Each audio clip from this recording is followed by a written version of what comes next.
రాష్ట్రంలో పథకాలను అర్హులకు మాత్రమే అందించాలని నిర్ణయం తీసుకున్న మంత్రి పొంగులేటి శ్రీనివాసరెడ్డి వరంగల్లో జరిగిన పథకాల ప్రారంభోత్సవంలో అనర్హులకు పథకాలు అందితే వాటిని మధ్యలో ఆపేస్తాం. మరి ఆయన ఏమన్నారు? పూర్తి వివరాలు ఈ వీడియోలో చూద్దాం.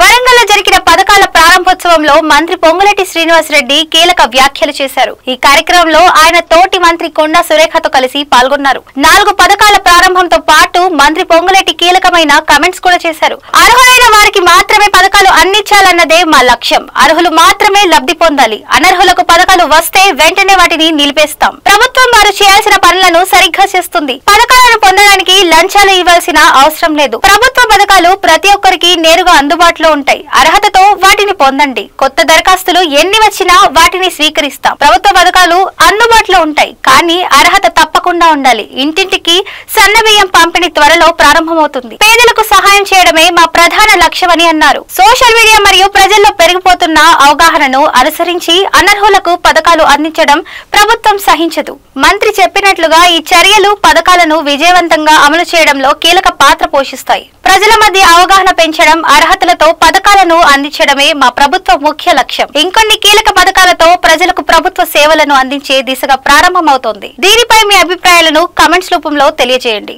మరిన్ని ఇంట్రెస్టింగ్ అప్డేట్స్ కోసం మా ఛానల్ ని సబ్స్క్రైబ్ చేయండి.